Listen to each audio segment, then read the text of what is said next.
Ok, bonjour les amis, bienvenue sur la chaîne Physique Chimie Technologie. Vous avez devant vous Monsieur Hassan, prof de PC au lycée. Nous sommes ici pour aider les élèves à les démystifier, pour mieux comprendre les concepts de la physique et comment aussi traiter des exercices de la mécanique. Nous sommes ici avec un exercice sur mouvement de translation et l'application du TEC et comment déterminer les travaux des forces, les intensités des différentes forces appliquées sur un solide. Et sans plus tarder, nous n'allons pas perdre assez de temps. Je dis un grand merci à mes abonnés et je demande à ceux qui ne sont pas abonnés, abonnez-vous pour plus de vidéos. Merci beaucoup. Sans plus tarder, nous allons démarrer avec notre exercice. Un solide de masse M égale 0,5 kg assimilable à un point matériel glisse sur une piste formée de 3 parties AB, BC et CD, situées dans le plan vertical. AB représente 1/6 de circonférence du centre O et du rayon R égale à 15 mètres. Le point O est situé sur la verticale de B. BC est une partie rectiligne de longueur petit l égale à 15 mètres. CD, une portion de cercle de rayon R et de centre O'. O' et C sont situés sur la même verticale. On voit la figure. La première question numéro 1. Petit a, on néglige les frottements. Calculez la vitesse en un point E défini par l'angle θ. OB, OE. Petit b, calculez les vitesses du solide au point B et C. Numéro 2 maintenant. En réalité, sur le trajet ABC, il existe des forces de frottement et le solide arrive en C avec une vitesse nulle. Petit a, calculez l'intensité supposée constante de la force de frottement. Petit b, calculez la vitesse VB en B. Numéro 3 maintenant, le solide aborde la portion CD avec une vitesse nulle et perd contact avec la piste en F, telle que O'C, O'F égale alpha égale 48 degrés. Petit a, en négligeant les frottements, calculez la vitesse VF en F. La dernière question, petit b, calculez la vitesse du solide au passage à l'horizontale de D. Ok. Sans plus tarder, nous allons démarrer. Pour calculer la vitesse au point E, on néglige les frottements. Il n'y a pas les frottements. Comment calculer la vitesse au point E? Donc, avant de faire ça, rappelons donc sur TEC. Donc, c'est numéro 1, petit a. Donc, TEC, théorème de l'énergie cinétique. On dit quoi? Dans un référentiel galiléen, la variation de l'énergie cinétique entre deux instants, I et F, ou dit initial et final, est égale à la somme algébrique des travaux de toutes les forces extérieures appliquées à ce solide entre ces deux instants. C'est ça la formule, c'est-à-dire variation de EC égale à somme des travaux des forces extérieures. Il ne faut pas oublier ça. C'est ça qui va nous permettre de déterminer la vitesse au point E. Alors, j'applique TEC de A vers E. Donc, TEC de A vers E. Ici, je vous ai rappelé le théorème que tu dois connaître. C'est important. Alors, demi de M VE carré moins demi de M VA carré égale. Quelles sont les forces qui agissent sur le solide, sur l'autre solide lorsqu'il quitte de A vers B? Nous avons le A vers E. Bon, nous avons le poids et la réaction parce qu'il n'y a pas de frottement.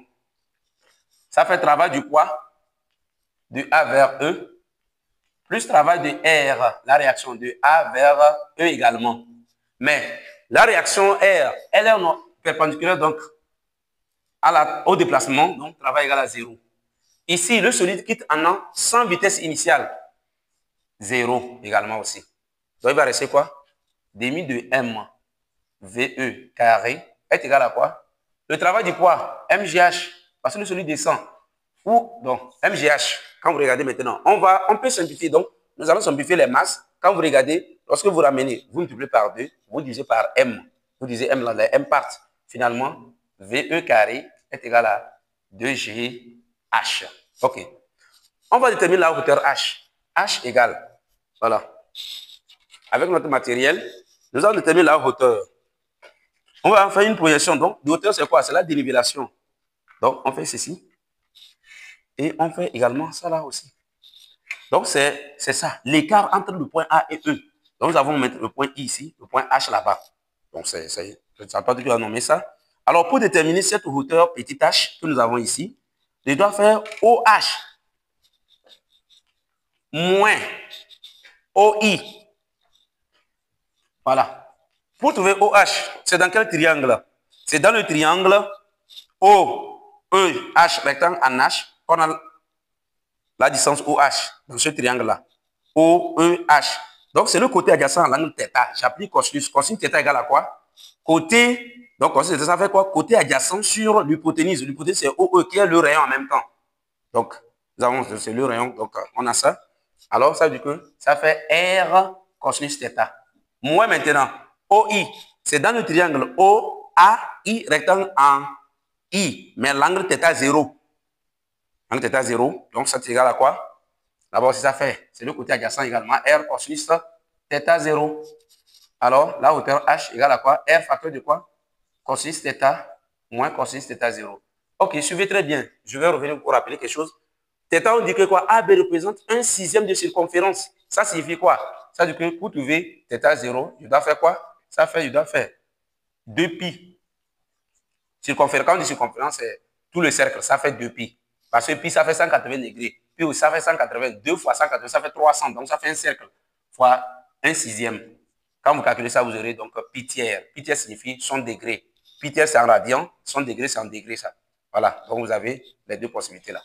On va effacer donc le tableau. On va donc effacer le tableau. Alors, revenons ici à notre expression. VE égale à quoi? Lorsque vous remplacez, ça fait racine carrée de quoi? 2G. R facteur de quoi? 1 facteur de cosinus θ moins cosinus θ 0. Voilà. On a fini là. Au niveau de la question numéro 1, petit a, on a fini avec petit a. Petit b maintenant, on dit calcul de VB et VC. Voilà. VB, là-bas on ne va pas perdre de temps. Regardez. Au lieu d'appliquer texte de A vers B, on va aller directement avec une méthode simple. Lorsque le solide arrive au point B, l'angle θ s'annule. Donc, au point B, θ égale 0. Voilà, au point B là, lorsque le solide arrive au point B, on connaît déjà l'expression de VE. Donc, lorsque le solide arrive au point B, θ s'annule puisque ça fait 0. Donc, finalement, si c'est 0, alors cosinus θ va donner quoi? Cosinus θ donne 1. Puisque cosinus 0 donne 1. Finalement, VB égale aussi racine carrée de, donc, 2G R 1 moins cosinus θ 0. En application numérique, racine carrée de quoi? 2 fois 10 fois 15. Facteur de 1 moins cosinus pi tiers. Donc, vous devez calculer. VB, vous aurez 12,25 mètres par seconde. Voilà. Il nous reste la question, calculer la vitesse au V. Donc, on va calculer la vitesse quoi? La vitesse V au point C, donc vitesse VC. OK. On a déjà calculé, on a donné l'expression de VB. Là, il faut déterminer maintenant l'expression de la vitesse VC. Regardez, le solide de A vers C, on dit sans frottement. Alors, nous sommes dans la partie rectiligne. On va appliquer tech de B vers C. C'est très simple. Tech de B vers C. Alors, demi de M, VC carré, pardon, le point d'arrivée, moins demi de M, VB carré, égale travail du poids plus travail de R, donc de B vers C également, ici aussi de B vers C. Alors, suivez très bien. Nous, à part les deux forces, le poids et la réaction, il n'y a aucune force également, donc pas de frottement. Ce qui veut dire que ces deux forces-là, si vous représentez, si vous voulez représenter le poids P ici, la réaction R, vous allez constater que le poids P et la réaction R, les deux forces sont orthogonales au déplacement. Leur travail est égal à 0. Donc, travail de R0, travail de P aussi égal à 0. Donc, 0, 0. Donc, vous mettez comme ça, ça fait 0. Donc, il va rester quoi? Demi de M VC carré moins demi de M VB carré égale 0. Vous avez un demi de M. Même si vous mettez ça en facteur, c'est demi de M VC carré moins VB carré est égal à 0. Donc, on oublie ça en même temps. VC carré moins VB carré est égal à 0, ce qui implique que quoi? VC égale à VB